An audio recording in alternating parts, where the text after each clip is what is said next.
Graça e paz.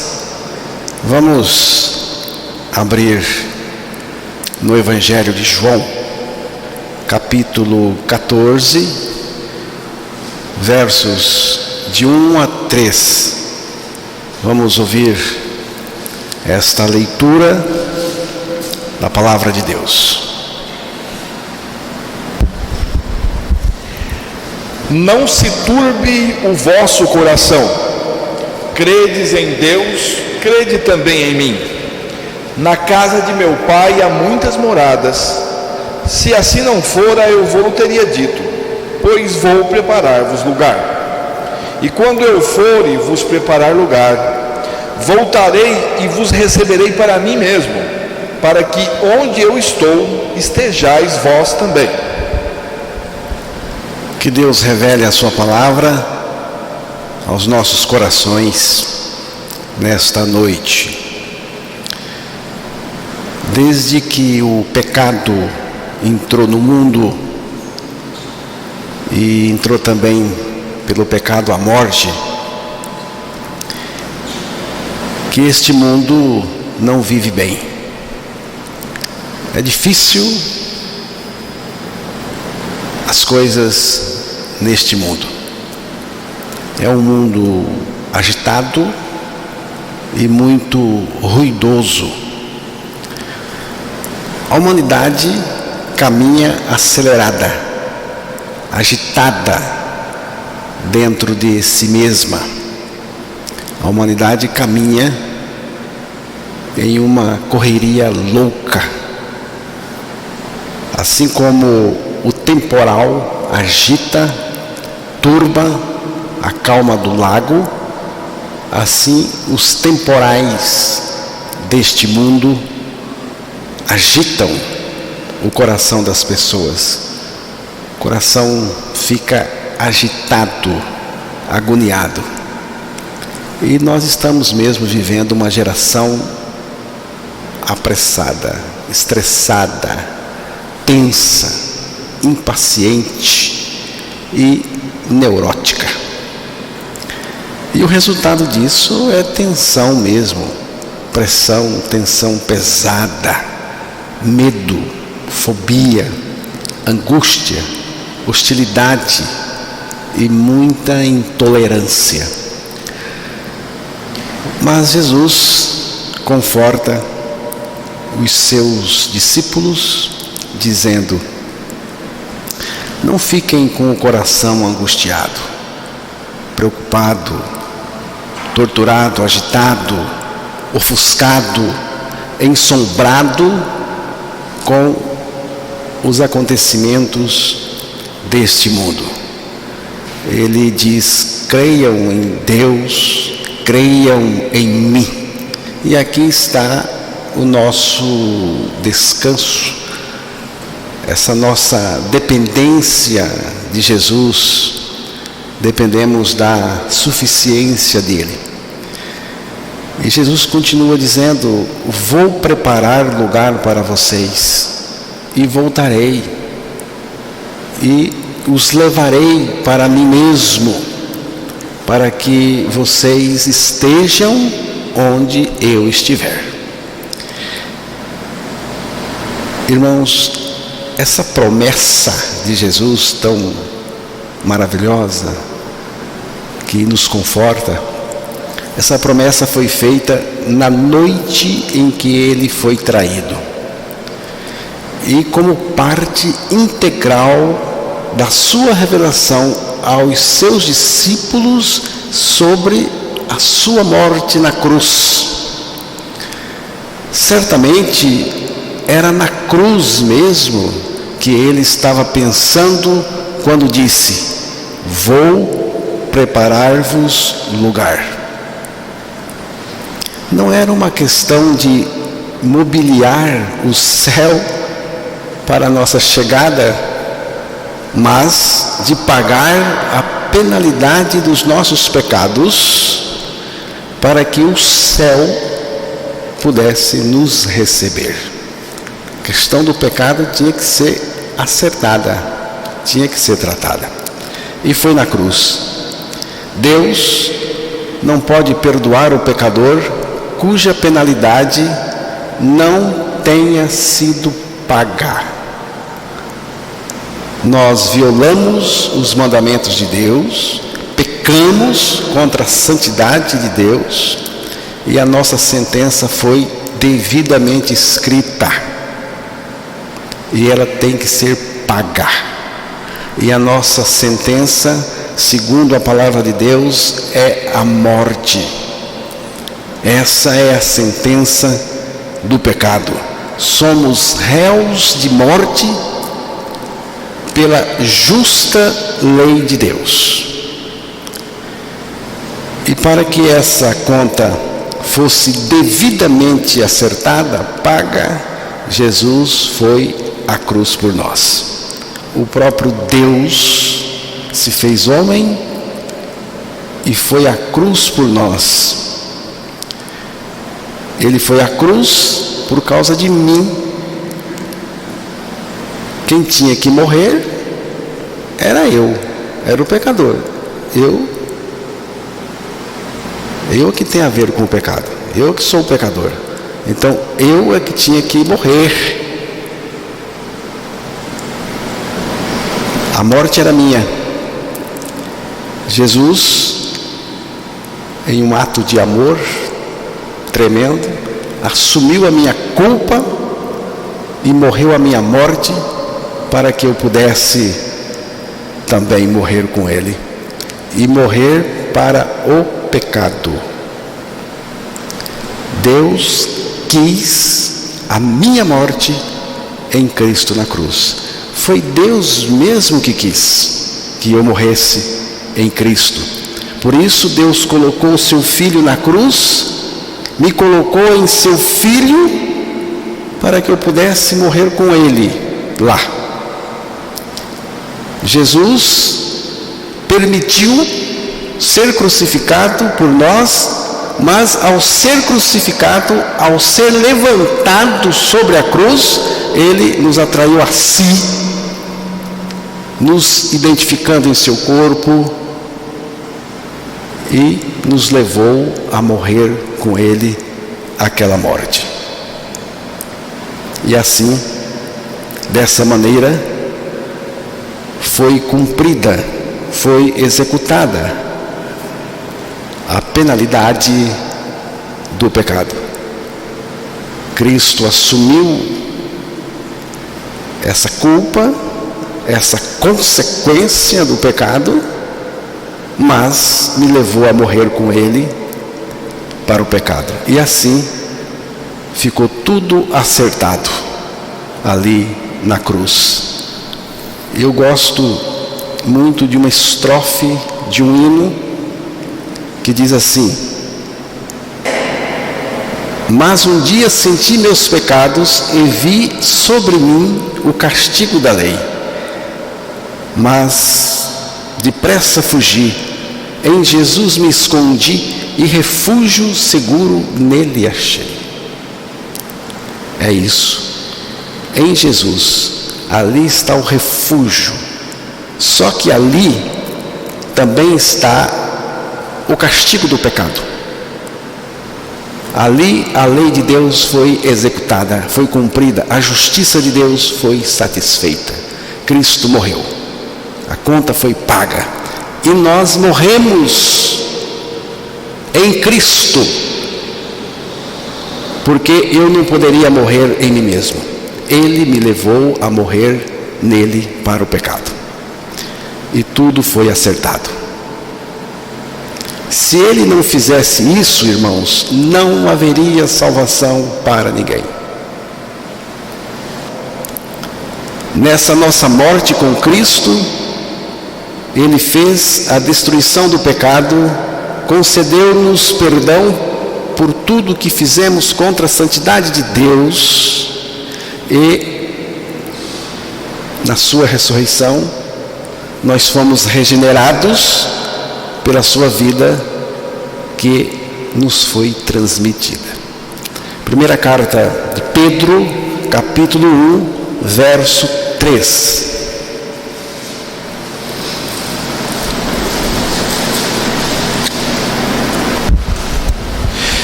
Bendito o Deus e Pai de nosso Senhor Jesus Cristo, que segundo a sua muita misericórdia nos regenerou para uma viva esperança, mediante a ressurreição de Jesus Cristo dentre os mortos.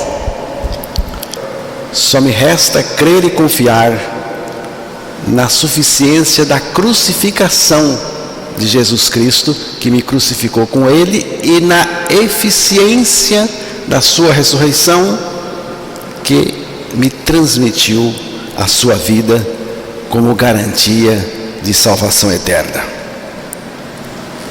Então, irmãos, o que Cristo fez na cruz nos preparou para o céu. Foi lá na cruz que nós fomos qualificados, preparados para o céu. A velha criatura pecaminosa e condenada foi crucificada em Cristo, e uma nova criatura, uma nova criação surgiu a partir da ressurreição de Cristo. E a sua volta prometida, tem um propósito específico. Qual? Este aqui: e vos receberei para mim mesmo. Este é o propósito da volta de Jesus, da volta prometida por Ele. Parafraseando as palavras do nosso Senhor, podemos dizer o seguinte: na casa do meu Pai há muitas moradas, e eu quero levá-los para lá. É por isso que, por amor, eu irei à cruz morrer por vocês, para prepará-los para a casa do Pai, para o lar celestial. Jesus Cristo morreu, ressuscitou e retornou à casa do Pai, de onde ele veio. E de lá, depois de algum tempo, ele retornará, ele voltará para levar para lá aqueles que ele salvou na cruz, a fim de estarem com ele para sempre. Irmãos, esse fato tem que tomar conta da gente, tem que tomar todo o nosso ser. A grande tarefa da igreja de Cristo, não é resgatar este mundo da destruição. Ele vai ser destruído. A destruição do mundo está determinada por Deus. Também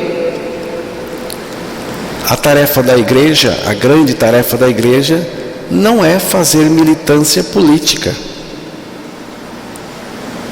de um lado ou de outro, muitas vezes sem nenhum escrúpulo. Essa não é a missão da igreja.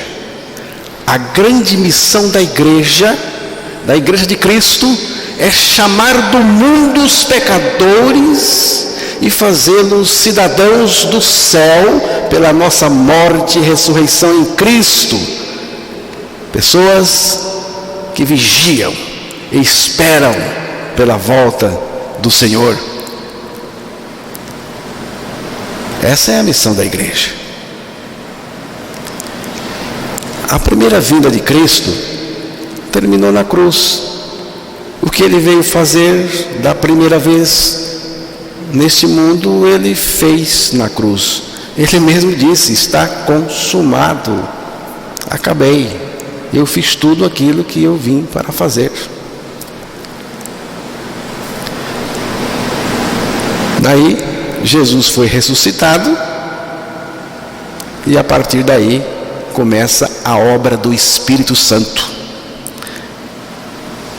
A igreja começa, ela nasce na ascensão de Jesus Cristo e no derramamento do Espírito Santo no Pentecostes.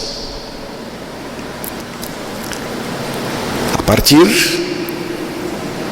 do nascimento da igreja, no dia do Pentecostes, a partir daí nós estamos em um período denominado os últimos dias. Voltarei e os levarei para mim, para que vocês estejam onde eu estiver. Isto para mim soa como o arrebatamento, o Senhor nos levando para Ele. Esse versículo se refere ao tempo que o Senhor voltará outra vez, quando os que morreram na fé em Cristo serão ressuscitados, quando os vivos que creem em Cristo serão transformados e quando todos os salvos serão levados ao lar celestial. Eu vou citar o texto, mas não vamos ler ele agora, depois você medita nele em casa, que é o texto da primeira carta aos Tessalonicenses, capítulo 4, do versículo 13 ao 18, ali Paulo está detalhando o que Jesus falou em João 14. Este evento grandioso é conhecido de arrebatamento da igreja. O arrebatamento da igreja vem antes da grande tribulação, que será de 7 anos previstos pelas Escrituras. No arrebatamento, ficaremos no casamento e depois voltaremos com o Senhor na segunda vinda. Aí teremos o milênio, depois o juízo final e a eternidade com Deus, o estado eterno. Esta, irmãos, é uma posição dos pré-tribulacionistas em relação ao arrebatamento. Uma posição que crê que a igreja será removida, tirada antes da tribulação. Essa é também a minha preferência. Mas tem outras posições. Tem uma posição que coloca o arrebatamento da igreja no meio da tribulação.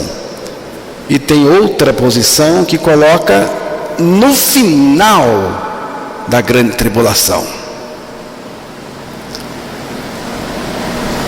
Se tiver que passar, passarei, porque o Senhor vai dar a condição de passar por esse período sem precedentes na história da igreja. O arrebatamento é uma promessa profética do Senhor e se cumprirá literalmente, embora seja muito desacreditada essa promessa profética do Senhor nos nossos dias. O povo não crê, nem gosta de ouvir falar que Jesus vai voltar. Mas está prometido por Ele. Ele disse que voltará. Ele disse: voltarei. Você crê nisto? Você crê que Jesus vai voltar para levar você? Muito importante perceber uma coisa, irmãos. Entre a primeira vinda de Cristo e a segunda vinda de Cristo, vai acontecer o arrebatamento. Este evento grandioso que Jesus prometeu.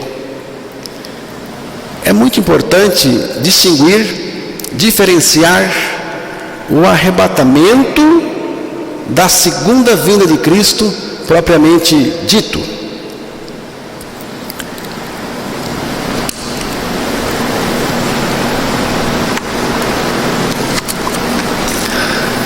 Eu vou dar algumas dessas diferenças para os irmãos.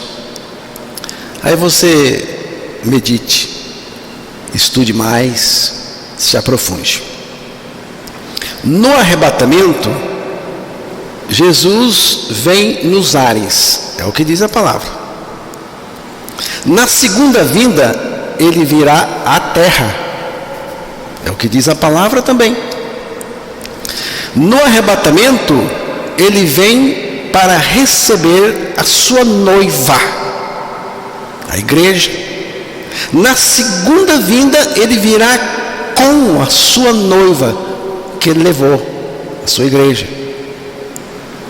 No arrebatamento, ele vem buscar os seus santos. Na segunda vinda, ele virá com os seus santos, aqueles que ele levou. No arrebatamento, ele virá com as almas e os espíritos dos santos mortos.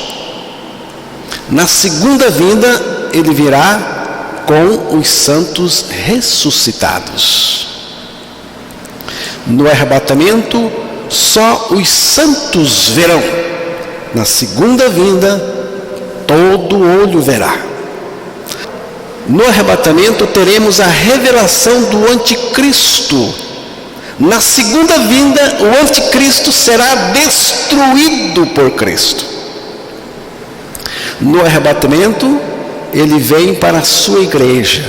Na segunda vinda, ele vem com a sua igreja para resgatar Israel. O arrebatamento é iminente. Pode acontecer a qualquer momento. A segunda vinda virá quando os sinais estiverem sendo cumpridos. Você vê que tem diferença. Tem diferença. Tudo que eu falei está registrado na palavra. Tem diferença. A ordem é mais ou menos esta: o arrebatamento, que pode acontecer a qualquer momento, o início do dia do Senhor, o período de julgamento de Deus, a revelação do anticristo, que forçará um acordo de paz sobre o mundo, que envolverá Israel, Daniel capítulo 9, verso 27, grande tribulação, que culminará com a vinda do Senhor no Armagedon. Parece ser essa a ordem dos acontecimentos. E a igreja? Aonde está a igreja? A igreja, nessa altura, está com o Senhor, irmãos, porque ela foi levada. A igreja está lá em cima. Mas aqui embaixo o mundo estará em transtorno e agonia. Haverá muita pressão, governo do anticristo, pessoas sendo marcadas com o número da besta. Quem não adquirir esse número, não compra, não vende. Se não adorar a besta, morre. Será muito difícil escapar da polícia mundial nesse tempo. Mas agora já temos um sistema de vigilância terrível. O sistema de vigilância atual não tem como escapar dele, irmãos. O sistema de comunicação já está tão perfeito que você não pode fugir, não tem como escapulir. O único lugar que você não poderá ser vigiado já nos nossos dias é você ficar em um lugar sem celular, sem qualquer outro aparelho que esteja conectado na internet. Aí você escapa. Mas quem é que fica sem internet? Quem é que fica sem celular? Então, o controle já está aí.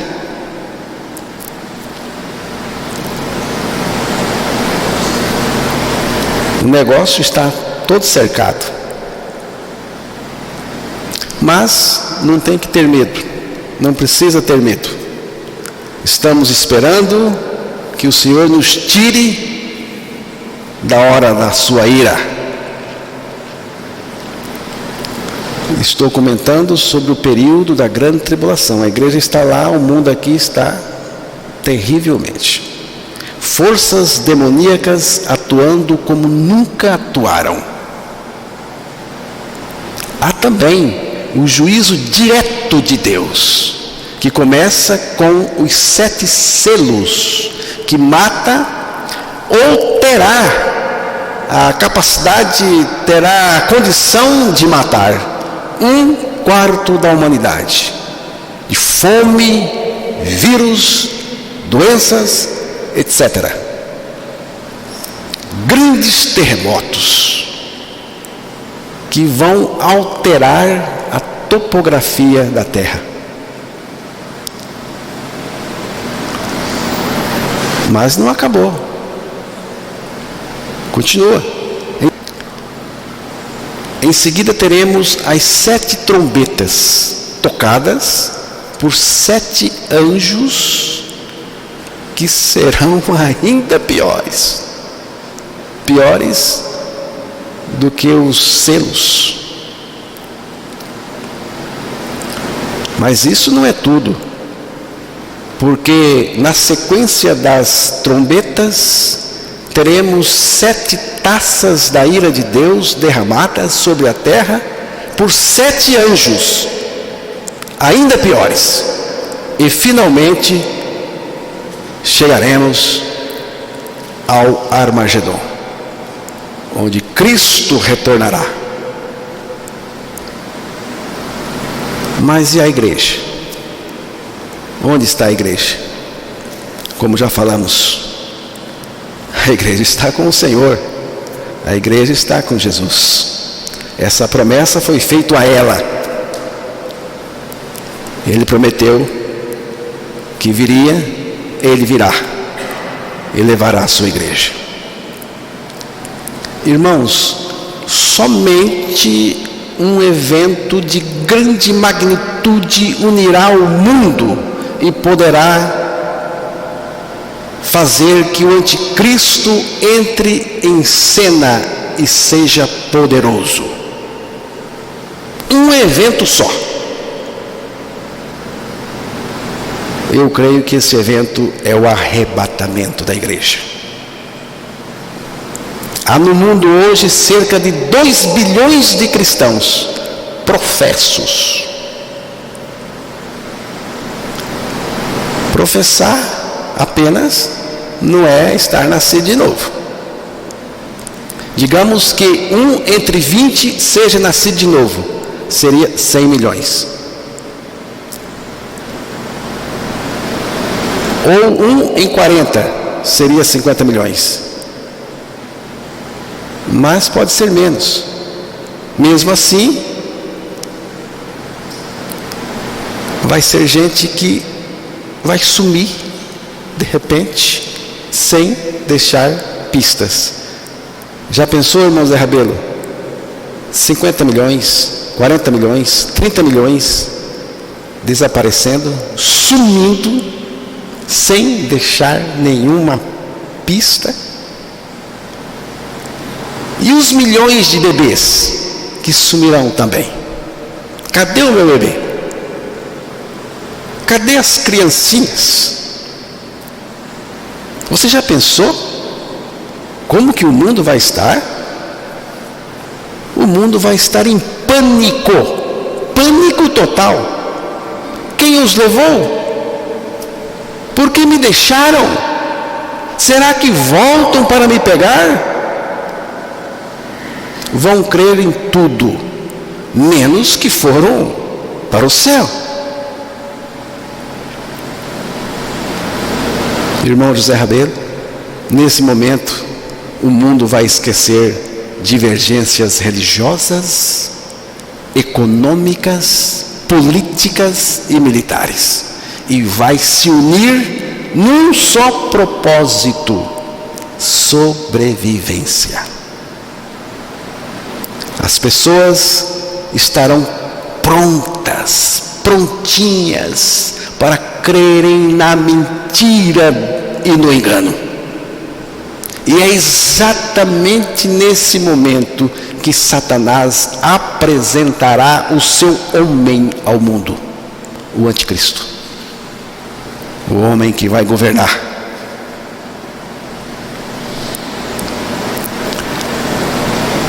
Vou deixar aqui algumas observações gerais sobre o assunto.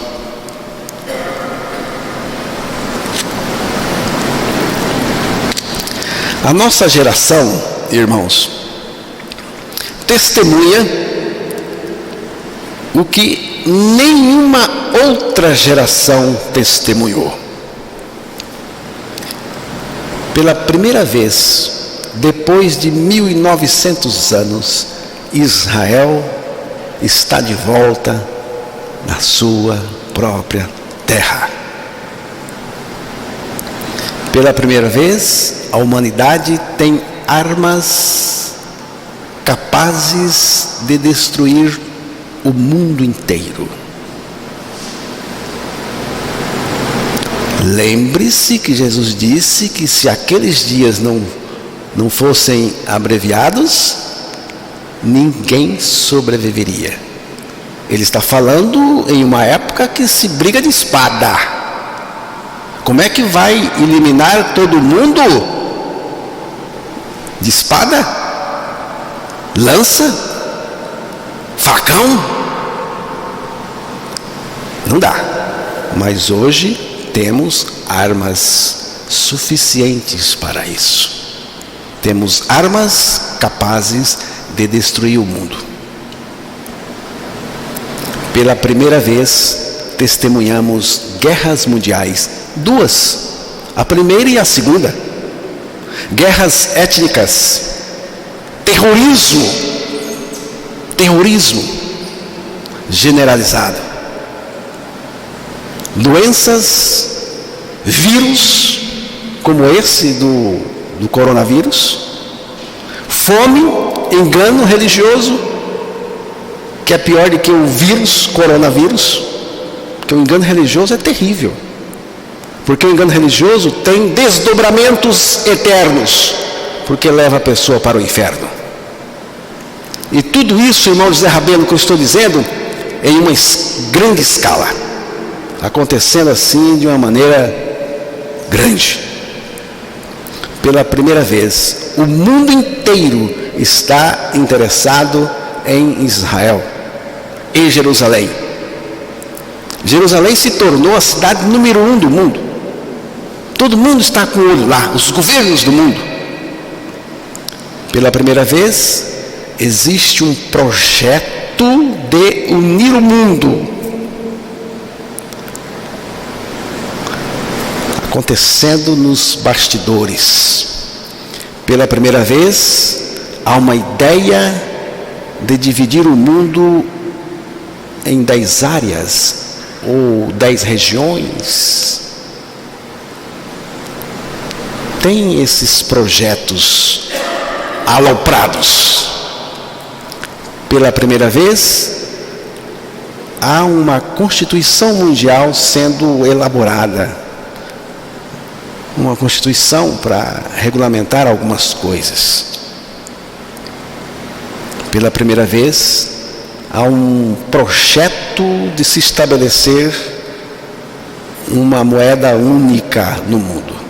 Já temos esse projeto com o euro na Comunidade Europeia, União Europeia, mas já se cogita uma moeda única.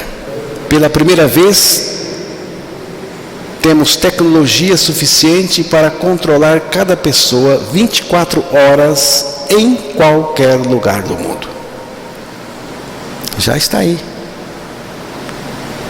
Pela primeira vez estamos sendo afetados pelos principais sinais que Jesus deu com respeito à sua vinda e o fim do mundo. Como que eu posso fazer parte do arrebatamento? Só tem uma maneira: nascendo de novo em Cristo. Como nascemos de novo em Cristo? O que é o novo nascimento? O novo nascimento, segundo a palavra de Deus, é Deus em Cristo. Na nossa morte, pelo corpo de Cristo na cruz, tirando de nós a nossa vida pecadora, a nossa velha natureza, crucificando o velho homem, destruindo ali a velha criatura na cruz, e pela nossa ressurreição com Cristo, estabelecendo a nova vida, a vida de Cristo em nós. É um novo nascimento. Pelo novo nascimento, o próprio Cristo vem viver em nós e viver a sua vida justa e santa. Já estou crucificado com Cristo e vivo não mais eu, mas Cristo vive em mim. Cristo vive em mim, Cristo em mim, Cristo minha vida. É o resultado do novo nascimento, é a soma do novo nascimento. Então, o que é o novo nascimento? É Deus, pela sua graça, em Cristo na cruz, tirando a nossa vida pecadora, dando-nos da sua vida, da vida de Cristo, pela nossa ressurreição com Ele. Esse é o novo nascimento. Ele acontece pelo corpo de Cristo, no qual nós morremos. Depois de mortos em Cristo, Deus entrou com a ressurreição, pelo seu Espírito, ressuscitando o seu Filho, e nós fomos ressuscitados em seu Filho. O que eu tenho que fazer? Nada. Eu só preciso crer nestas verdades da palavra de Deus, que Cristo me atraiu assim na cruz. Eu estou atraído em Cristo, identificado nele. Crer que Cristo na cruz me fez morrer com Ele. Eu estou morto com Cristo para o pecado. Crer que Deus me ressuscitou juntamente com Cristo. Esta ressurreição com Cristo transmitiu a vida dele para mim, e o próprio Cristo vive em mim. Crer que o resultado de tudo isto é Cristo em mim, Cristo vive em mim. É crendo. Então, creia na palavra de Deus que afirma a sua morte e ressurreição com Cristo, e terá o Filho de Deus vivendo no seu interior. Com esta experiência, você terá a certeza de que nasceu de novo e será um daqueles que Jesus virá buscar. Será um dos arrebatados. Creia e me encontre lá.